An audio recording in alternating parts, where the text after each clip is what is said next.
congratulations on making the squad. How excited are you to be off to another World Cup?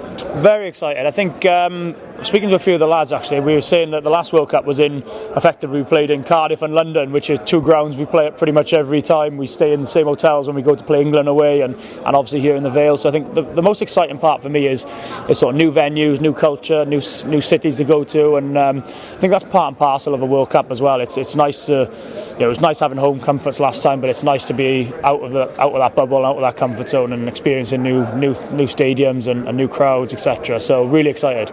I think we always ask players in any team, can you win the tournament at the beginning? Is there a different relevance for you and for Wales being asked that question now? It's a bit more serious proposition, isn't it? I think so. I think, and that's probably testament to what Warren's done and the coaching staff have done here. They've made us sort of believe that, not just a couple of wins is a successful year, or the odd win here and there against England or whatever. I think now we go into, whether it be the Six Nations or a Summer Tour, or this instance a World Cup, and I think the belief is definitely there that we can go and win it. We're also fully aware that we're in an extremely tough pool, and we're going to have to play extremely well to get out of that pool. And I think you take each game at a time, and when if you get out of the pool, then you think, well, there's 8 teams to go and you've got a good shout. So I think the mindset in our camp is that we're fully expecting to go deep into the tournament, but we have to make sure we put as much hard work in as we have over the last 18 months, 2 years, to make sure we don't slip up and not get out of the pool.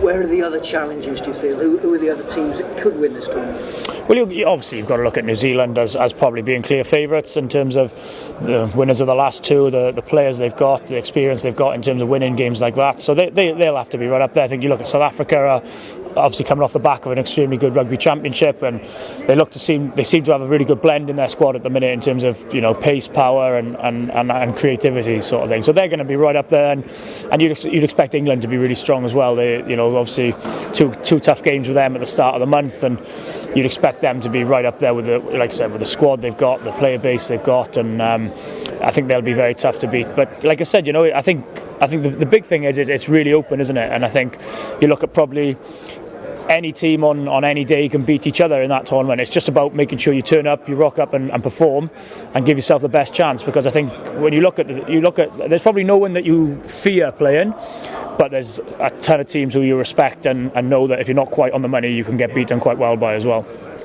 Obviously, when you played England last season in the Grand Slam game, or the Six Nations game, a lot of opportunity for banter points for you in Northampton. Is the World Cup fed into that now already? Not really, no, because like I said, it depends. It depends if we meet in a quarter-final, it could be. But I think generally it's going to be, we're obviously worrying about ourselves first, and it's nice to see a few of the lads have done really well from Northampton and got into the squad. And like I said, hopefully, when we're out there, we can catch up and go from there. But I'm sure that when the time comes, there'll be some banter back and forth. But just looking forward to getting out there really and getting under our first game, because like I said, the warm-up games are great, but I think you're going to be judged off the next sort of 4 or 5 games rather than the previous 3 games. Is this a stronger team than got to the quarter-final 4 years ago? I think definitely who got to the quarter-finals, because of the amount of injuries we had, we were ravaged by, certainly in the backs, we were well down in the backs, and players out probably a little bit out of position, a little bit inexperienced, and I think where we've got this year, the squad that we've got and the depth we've got is probably just edges that one who got to the quarter-final. So it's all about turning up, though. We've got a great squad on paper, and we've got lots of experience and lots of sort of accolades over the last sort of 12-18 months. But it's about fronting up and delivering, because I'm not quite sure England are going to be too worried about our record before, or New Zealand, or whoever it is. They're going to be worried about the here and now, and that's what it has to be for us. The past, we've had a really good 12-18 months building ahead to this. But I think the squad that we've got now, we've got to go and deliver on a big stage. A lot of Southern Hemisphere players go back and forth and have played rugby in Japan. Not so many from this part of the world. Does that give them a little bit of an advantage?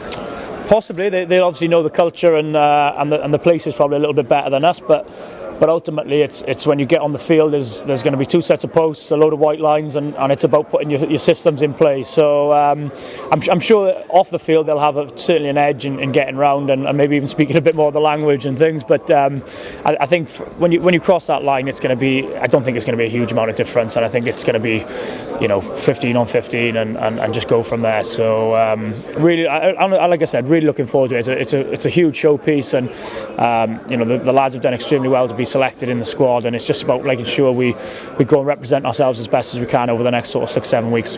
And Warren Gatland, his last tournament, his last few weeks as Wales coach, how much of an advantage for you is it to have Warren Gatland in your camp?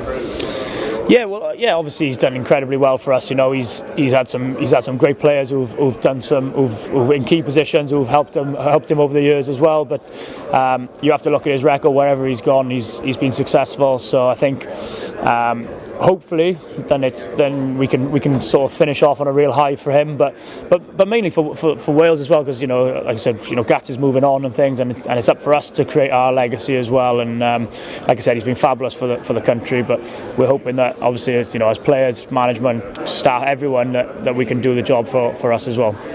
Enjoy it. Cheers.